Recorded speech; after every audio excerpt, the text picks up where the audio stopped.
নমস্কার, আমি Anirban Sen Chowdhury. News gen বাংলাতে আপনাদেরকে স্বাগত।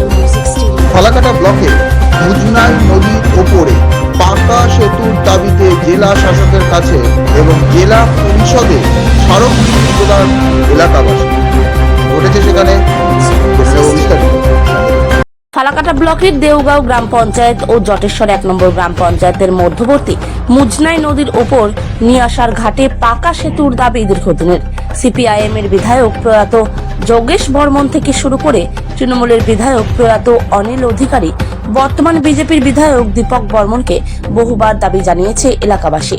দীর্ঘদিন অতিবাহিত হয়ে গেলেও সেতুর দাবি পূরণ না হওয়ায় জেলা শাসক ও জেলা পরিষদের দ্বারস্থ হয়ে স্মারকলিপি প্রদান করে এলাকাবাসীর অভিযোগ, মুজনাই নদীর ওপর নিয়ে আসার ঘাটে সেতুর অভাবে চরম সমস্যায় পড়তে হয় স্কুল কলেজ পড়ুয়া, অসুস্থ রোগী সহ 2 অঞ্চলের কৃষিজীবী মানুষ। অস্থায়ী একটি বাঁশের সাঁকো থাকলেও বর্ষার শুরুতেই জলের তোড়ে তা ভেসে যায়। এর ফলে সমস্যায় পড়ে 2 গ্রাম পঞ্চায়েতের বসবাসকারী জনগণ সহ পার্শ্ববর্তী মাদারিহাট বীরপাড়া ব্লকের রাঙ্গালি বাজনা গ্রামবাসীরাও। গ্রামবাসী পলাশ ইলাহি এ বিষয়ে কি বললেন শুনে নেব। ব্রিজটা খারাপ হয়ে গেছে, মানে হয়তো সবাই জানে নিরাশার ঘাট পশ্চিম দেওগাঁও 13-75 নং পার্টে যেটা আছে দেওগাঁও অঞ্চলাধীন। তো সেই ব্রিজটা আজকে মোটামুটি ধরুন আপনার ভারত স্বাধীনের পর থেকে অনেক আন্দোলন হচ্ছে, অনেক কিছু হয়েছে, ইভেন সয়েল টেস্টও হয়েছে, ইরিগেশন ডিপার্টমেন্ট আসছে, উদ্বোধন কর্তৃপক্ষ অনেকবার এসে আশা দিয়ে গেছে, কিন্তু ব্রিজটা আর হচ্ছে না। যেটা নিরাশার ঘাট নামে পরিচিত, পশ্চিম দেওগাঁতে অবস্থিত। এই ব্রিজটা কোন নদীর উপর অবস্থিত? এটা মুজনাই নদীর উপর আছে। কোন নদীর উপর বললেন? এটা হচ্ছে মুজনাই নদীর উপর অবস্থিত নিরাশার ঘাট। এটা আপনার 2 পারে কি আছে?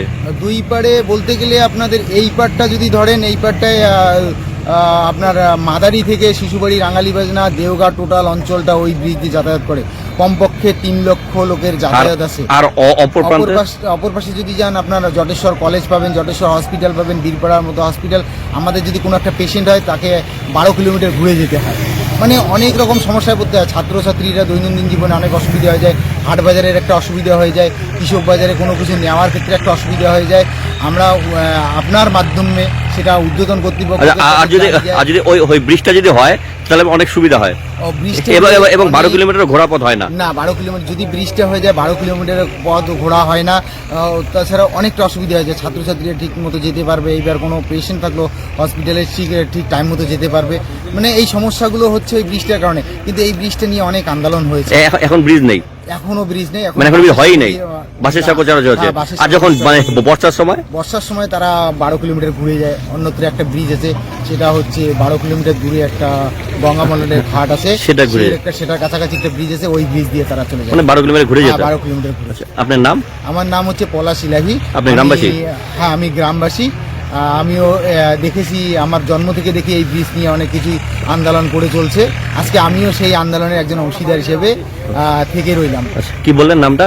আমার নাম পলাশ ইলাহি, পশ্চিম দেওগাঁও নিবাসী, 1375। যেটা ব্রিজটা হচ্ছে 1375 পার্টে সাধনের ঘাট বলে, কিন্তু নিরাশার ঘাট ওর খাতাপত্রে নাম আছে। মুজনাই নদীর উপর। আপনি তো গ্রামবাসী? হ্যাঁ, আমি গ্রামবাসী। এটা আমাদের খবরে আছে, আমরা ব্যাপারটা জানি। এটা আমাদের অ্যাকচুয়ালি যে অ্যামাউন্টের প্রয়োজন আছে, এটা আমাদের পঞ্চায়েত সমিতি, জেলা পরিষদের পক্ষে সম্ভব না। এটা আমরা উত্তরবঙ্গ দপ্তরকে জানিয়েছি এবং পিডব্লিউডিকে জানানো আছে।